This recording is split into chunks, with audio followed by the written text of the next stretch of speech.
Alhamdulillah Alhamdulillahilladzi khalaqal insana 'allamahul bayan.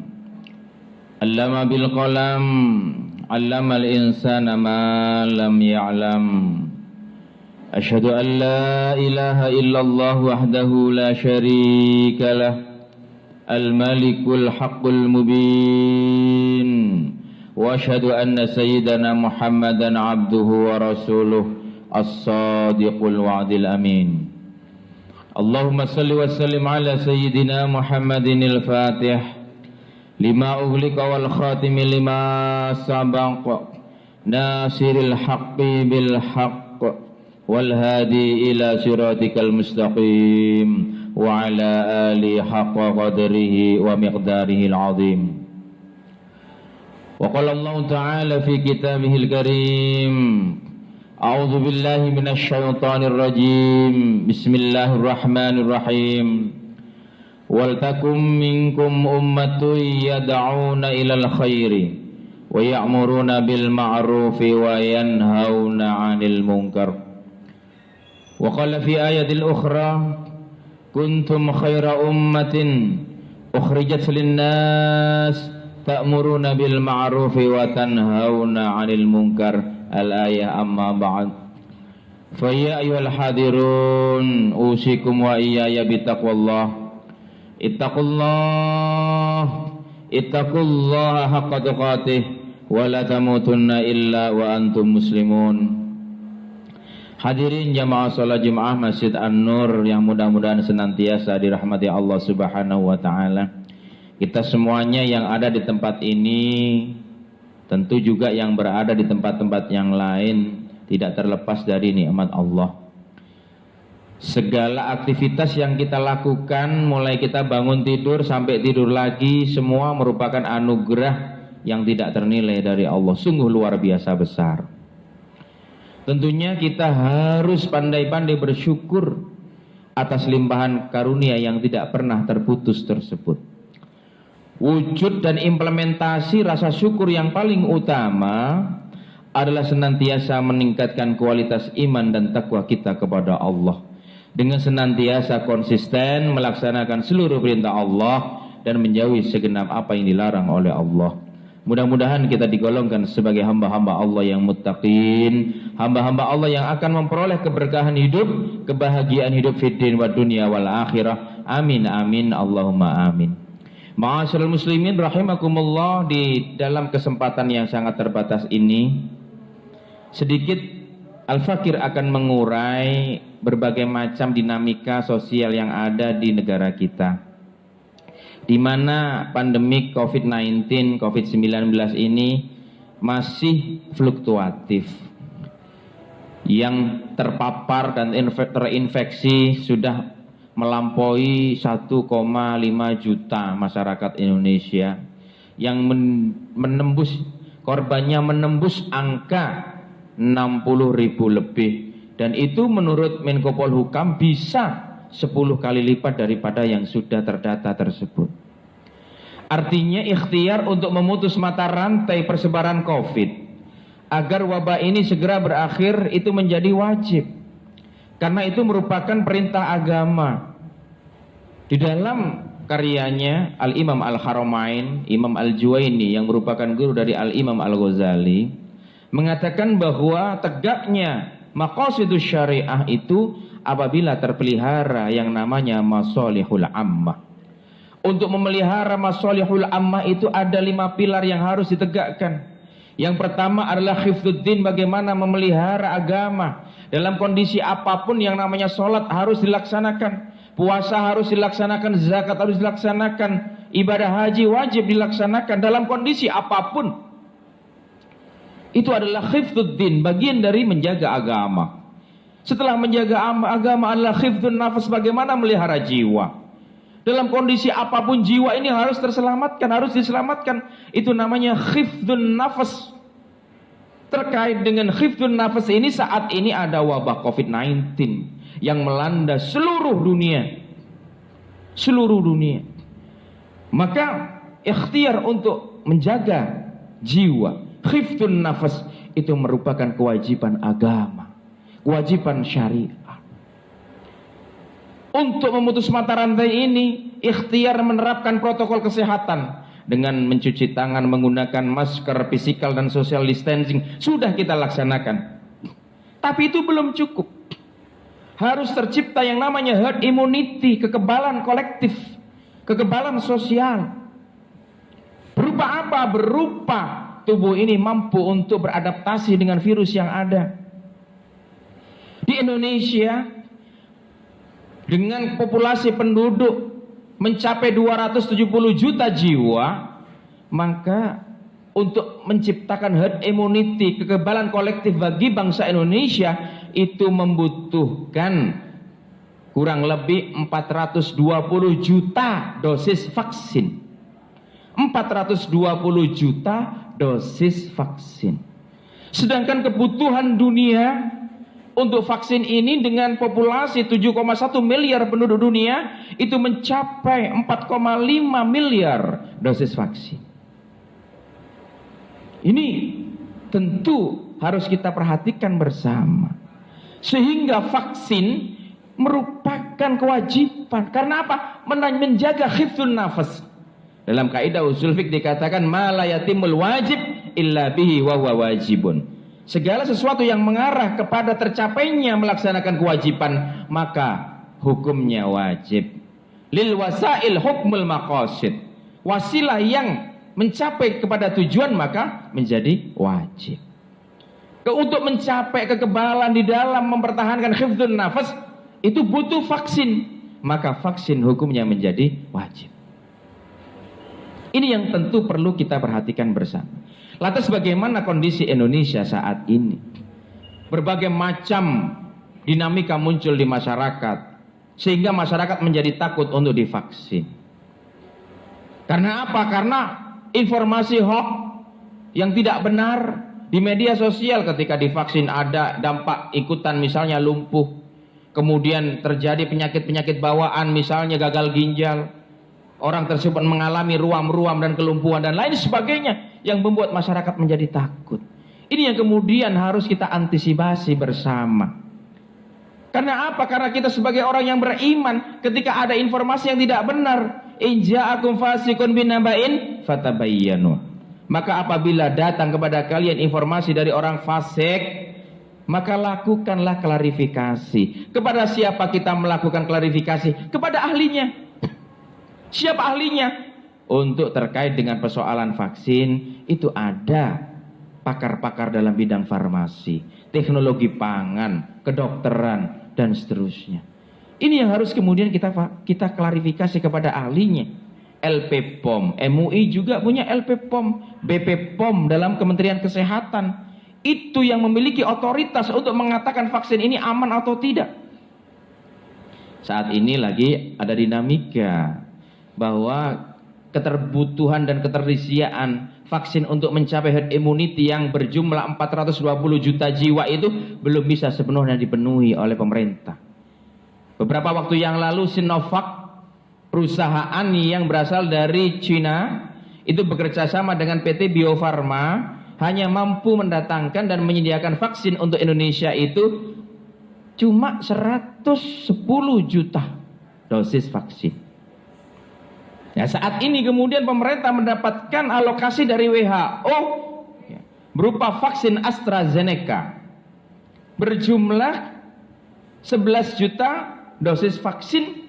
Kemudian pemerintah Indonesia melakukan lobby-lobby dengan AstraZeneca internasional memperoleh 57 juta dosis vaksin yang totalnya mencapai kurang lebih 70 juta dosis vaksin. Artinya masih kurang separuh untuk menciptakan sebuah herd immunity, kekebalan kolektif bagi masyarakat Indonesia. Sehingga dalam konteks ini maka kita harus memahamkan kepada masyarakat walaupun ada dinamika.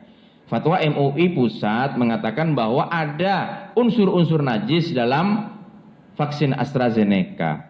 Dan itu berbanding terbalik dengan fatwa yang dikeluarkan oleh Majelis Ulama Provinsi Jawa Timur yang juga selaras dengan hasil dari kajian Lembaga Bahsul Masail, baik pengurus besar Nahdlatul Ulama maupun pengurus wilayah Nahdlatul Ulama yang mengatakan tidak ada unsur najis di sana. Beberapa waktu yang lalu saya berkesempatan untuk berdiskusi selaku Sekretaris Majelis Ulama Provinsi Jawa Timur dan Wakil Sekretaris PWNU Jawa Timur. Itu datang perwakilan AstraZeneca Internasional dan beberapa pakar dari ITB dan PT Bio Farma dan BP POM ke kantor Majelis Ulama Indonesia Provinsi Jawa Timur di Jalan Dharma Husada. Mereka memaparkan di sana terkait dengan proses awal bagaimana membuat racikan-racikan menu untuk membuat vaksin. Jadi vaksin AstraZeneca yang dipolemikan saat ini adalah hasil dari penelitian dan kajian dari Universitas Oxford University yang berbasis di Inggris. Oxford University kemudian bekerja sama dengan AstraZeneca Internasional untuk memproduksi secara masif vaksin tersebut. Bagaimana prosesnya? Apakah ada unsur-unsur barang najis dan haram di sana? Ternyata sesuai dengan yang disampaikan melalui dokumen-dokumen yang ada, tidak ada. Hanya persinggungan awal ketika membuat bibit yang dilakukan oleh perusahaan yang namanya Thermo Fisher. Jadi Thermo Fisher itu membuat racikan-racikan melalui protein-protein yang kemudian dirakit, diramu untuk menjadi bibit awal virus. Bibit awal sel. Jadi istilah-istilah dari model-model seperti itu memang sulit kita pahami, yang disebut sebagai HEC 239. Nah, ini adalah istilah-istilah yang tidak kita pahami dan asing bagi kita. Tapi intinya apa? Tidak ada persinggungan di sana. Walaupun di dalam awalnya itu ada tripsin yang digunakan dari hewan babi. Tapi ini tidak bersinggungan langsung dengan virus. Tidak bersinggungan langsung dengan dosis vaksin yang saat ini kita gunakan. Kalau pakar dari UNAIR, dari Universitas Airlangga yang bernama Dr. Haji Athoillah Istifani mengatakan, ya, beliau adalah dosen farmasi, mengatakan secara bahasa awam itu begini. Jadi vaksin yang kita ada sekarang ini adalah merupakan manisan mangga. Sedangkan AstraZeneca itu adalah memetik buah mangganya. Memetik buah mangganya. Memetik buah mangga yang ada kemudian dirakit, diramu menjadi manisan mangga.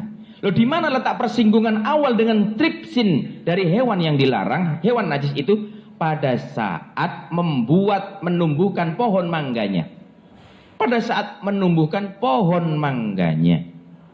Pada saat menanam buah mangga itu, kita butuh media yang disebut oleh dokter atau ilai sebagai pot, tempat untuk pembibitan. Kemudian di sana dibutuhkan pupuk. Lah, pot sama pupuk inilah yang kemudian mengandung tripsin tersebut. Tapi pohon mangga yang tumbuh, apalagi kemudian ada buahnya dan dibuat manisan yang kemudian disuntikkan kepada manusia, tidak ada unsur hewani sedikit pun di sana. Ini yang perlu kita pahami dengan bahasa-bahasa sederhana. Maka apabila ramai di media sosial terkait dengan AstraZeneca yang berbahan dan berunsur dari tripsin hewan yang dilarang, ini tentu kita luruskan bersama. Kita sebagai umat Islam berkewajiban untuk menyampaikan ini secara detail berdasarkan data dan informasi-informasi yang benar, tidak dibuat-buat. Kenapa? Karena kita punya tanggung jawab untuk itu. Wal takum minkum ummatu yad'una ilal khairi wa ya'muruna bil ma'rufi wa yanhauna 'anil munkar. Hendaklah di antara kalian ada yang menjadi umat yad'una ilal khairi, yang mengajak kepada kebaikan, wa ya'muruna bil ma'ruf, dan menganjurkan kepada kebaikan, wa yanhauna 'anil munkar, dan mencegah untuk berbuat kebatilan. Maka menjadi tanggung jawab kita, karena kita umat terbaik. Kuntum khaira ummatin ukhrijat linnasi ta'muruna bil ma'rufi wa tanhauna 'anil munkar. Kalian umat Islam adalah umat terbaik yang dikeluarkan di antara sekian banyak manusia. Hendaklah kalian ta'muruna bil ma'ruf, mengajak untuk berbuat baik, wa tanhauna 'anil munkar, dan mencegah dari perbuatan yang mungkar. Di dalam kondisi zaman yang saat ini yang disebut paus terus melampaui kebenaran, tentu kita perlu berpikir bersama bagaimana kita memposisikan akal kita dan hati nurani kita. Sebagai penutup, Saya akan menyampaikan sebuah kisah yang datangnya dari Luqmanul Hakim. Luqmanul Hakim adalah tokoh, bukan rasul, bukan nabi, tapi namanya diabadikan dalam Al-Quran surat Luqman. Wa idh qala Luqmanu li'ibnihi wa huwa ya'iduhu ya bunayya la tusyrik billah innasyirka la dzulmun 'adzim. Itu adalah pembelajaran Luqman terkait dengan mendidik anaknya. Suatu saat Luqman memanggil putranya, wahai putraku, kamu tahu nak mengapa manusia itu tersesat dalam hidupnya? Tidak tahu ayah.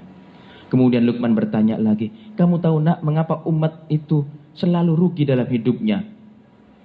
Innal insana lafi khusrin. Tidak tahu ayah. Kemudian Luqman berkata, kalau begitu ayo kamu ikut ayah ke pasar. Nanti kamu akan melihat apa yang terjadi seputar perjalanan kita. Kemudian Luqman mengambil seekor keledai dari belakang rumahnya. Dia berkata kepada putranya, nah ayo kita ke pasar. Kamu naik keledai ini sedangkan ayah berjalan di sampingmu sambil memegang talinya.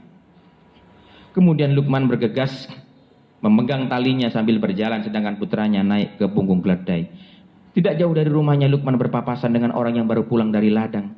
Seraya mengolok-ngolok Luqman dengar berkata, wahai Luqman, kamu mengajarkan putramu akhlak yang tidak baik. Mengapa engkau berjalan sedangkan putramu engkau suruh naik keledai ini? Mana pendidikan akhlakmu kepada putramu Luqman? Mendengar omongan ini Luqman pun berkata kepada putranya, kamu dengar nak omongan mereka kepada kita? Iya ayah, aku mendengarnya. Kalau begitu kamu sekarang turun, ganti ayah yang naik ke punggung keledai ini, kamu berjalan sambil menuntun talinya. Kemudian Luqman naik keledai sedangkan putranya berjalan. Di tengah-tengah perjalanan Luqman berpapasan dengan orang yang baru pulang dari berdagang. Kafilah ini kemudian menghentikan Luqman dengan berkata, Luqman, apa kamu tidak kasihan sama putramu? Masa dia engkau suruh jalan sedangkan engkau naik ke punggung keledai ini? Mana belas kasihanmu sama putramu Luqman? Mendengar omongan ini pun Luqman berkata kepada putranya, kamu dengar nak omongan mereka kepada kita? Iya ayah, aku mendengarnya. Kalau begitu ayo kita bersama-sama naik ke punggung keledai ini untuk pergi ke pasar. Kemudian Luqman sama putranya sama-sama naik ke punggung keledai itu. Tidak jauh ada pohon rindang. Luqman hendak ke sana. Ternyata setelah dekat pohon itu, Luqman di sana melihat banyak orang yang istirahat. Melihat Luqman naik keledai bersama putranya, diolok-olok dan ditertawakan oleh orang-orang yang istirahat itu dengan berkata, Luqman, saya lihat dari jauh, keledaimu keberatan membawa beban dirimu dan putramu Luqman. Masa kamu tidak kasihan sama keledai ini Luqman? Mendengar omongan ini pun Luqman berkata kepada putranya, kamu dengar nak omongan mereka kepada kita? Iya ayah, aku mendengarnya. Kalau begitu kita tidak usah istirahat, langsung kita berjalan ke pasar. Tapi kita sudah tidak usah naik keledai, kita sama-sama jalan sambil menuntun keledai ini bersama-sama. Tepat di pintu gerbang pasar, Luqman ditertawakan dan diolok-olok oleh orang pasar. Mereka berkata, Luqman, kamu membawa keledaimu dari rumah, tapi mengapa tidak engkau tunggangi? Untuk apa kau bawa ini Luqman? Kamu hanya melakukan perbuatan yang sia-sia. Mendengar omongan ini pun Luqman berkata kepada putranya, kamu dengar nak omongan mereka kepada kita? Iya ayah, aku mendengarnya. Kalau begitu ayo sekarang kita beli perbekalan kita dan kemudian kembali ke rumah. Sesampainya di rumah Luqman berkata pada putranya, kamu sudah melihat sendiri nak, mulai dari kita berangkat dari rumah sampai nyampe ke pasar, orang-orang selalu menyalahkan kita. Itulah sifat manusia. Dia akan menilai seseorang dengan sudut pandangnya sendiri. Tidak peduli orang itu melakukan apa, yang penting dia salah. Karena apa? Karena dia tidak pernah menilai dengan pikiran yang objektif sesuai dengan situasi yang terjadi. Kalau kamu memperhatikan omongan orang nak, maka kamu akan tersesat dalam hidupmu. Kamu akan rugi dalam hidupmu. Yang A berkata begini, yang B berkata begitu, yang C berkata seperti ini. Maka tidak ada perkataan orang yang sama. Maka untuk itu nak, ketika kamu ingin selamat hidupmu dunia akhirat, kamu harus punya pegangan. Dua pegangan ini akan menyelamatkan hidupmu. Pertama, kamu harus mempunyai iman. Dengan iman Allah akan senantiasa menuntun jalanmu. Syariat Allah akan menuntun jalan keselamatan bagimu dalam hidup. Yang nomor dua, kamu harus mempunyai ilmu. Dengan ilmu engkau akan bisa berpikir secara objektif dan jernih. Dengan iman dan ilmu engkau akan selamat dunia dan akhirat. Ini cocok untuk saat ini, di mana orang-orang bisa bicara apapun di media sosial dan di informasi apapun dalam kehidupan kita. Kita harus menyaringnya dengan bekal iman dan ilmu. Insya Allah kalau kita memiliki iman dan ilmu dalam situasi apapun, termasuk dalam menyikapi kontroversi terkait wabah COVID-19, vaksinasi yang dilakukan oleh pemerintah, kita akan senantiasa bisa berpikir jernih agar kita selamat dunia dan akhirat. Aku qauli hadza wa astaghfirullahal adzim lakum wa lisairil muslimin wastaghfiru innahu wal ghafurur rahim. Barakallahu li wa lakum fil qur'anil azim wa nafa'ani wa iyyakum bima fihi minal ayati wa dzikril hakim wa taqabbala minni wa minkum tilawatahu innahu wal ghafurur rahim.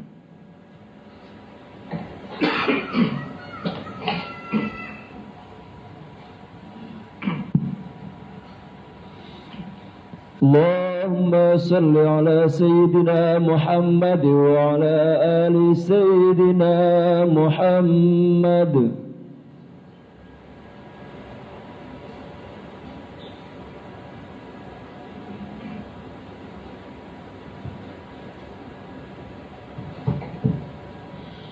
Alhamdulillahilladzi amarna bil ittihadi wal i'tisami bihablillahil matin. Asyhadu an la ilaha illallah wahdahu la syarika lahu wa asyhadu anna sayyidina Muhammadan abduhu wa rasuluhu as-sadiqul wa'dil amin.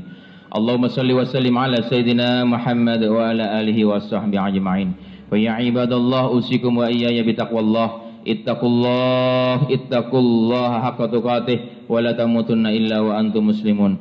Wa alamu anna Allah subhanahu wa ta'ala amarakum bada'a fi binafsihi wa thanna bimalaikatil musabbihati biqadasihi wa qala ta'ala inna Allah wa malaikatahu yusalluna 'alan nabi ya ayyuhalladzina amanu sallu 'alaihi wa sallimu taslima. Allahumma shalli 'ala sayyidina Muhammad wa 'ala alihi wa sahbihi ajma'in. Wardallahu man khulafai rasyidin Abi Bakr wa Umar wa Utsman wa Ali wa an baqiyati ashabi Rasulillah ajma'in wa tabi'in wa tabi'in tabi'in wa man tabi'ahum bi ihsanin ila yaumiddin. Allahumma ighfir lil muslimina wal muslimat wal mu'minina wal mu'minat al ahya'i minhum al amwat innaka sami'un qaribun mujibud da'awat ya qadiyal hajat wa ya ghafirudz dzunubil khati'at ya arhamar rahimin. Allahumma arinal haqqa haqqa warzuqna ittiba'ah wa arinal batila batila warzuqna istinabah. Allahumma tawil a'marana wa sahih asadana wa hasin amalana. Allahumma inna nas'aluka sihhatan bittaqwa wa tula umrina wa husna amalina wa rizqan la tu'adzib alaina. Tahassana bidil izzi wal jabarut wa tasamna bi rabbil mulki wal malakut wa tawakkalna al hayy alladhi la yamut. Isrif anna al bala wal waba wat tu'ana wat tu'an wal asqam wal amrat wal qarana innaka ala kulli syai'in qadir wa bil ijabati jadir ya ni'mal maula wa ya ni'man nasir wa la hawla wa la quwwata illa billahil aliyyil azim. Hasantukum min hayyil qayyum alladhi la yamutu abada wa dafa'tu ankum min su'a bi alfi alfi la hawla wa la quwwata illa billahil aliyyil azim. Allahumma sallimna wal muslimin wa afina wal muslimin wa qina wa iyyahum min masa'ibid dunya wa din. Rabbana atina fid dunya hasanah wa fil akhirati hasanah wa qina adzaban nar. Ibadallah innallaha ya'murukum bil 'adli wal ihsan wa ita'i dzil qurba wa yanha 'anil fahsya'i wal munkari wal baghi ya'idzukum la'allakum tadhakkarun wa la dzikrullahi akbar.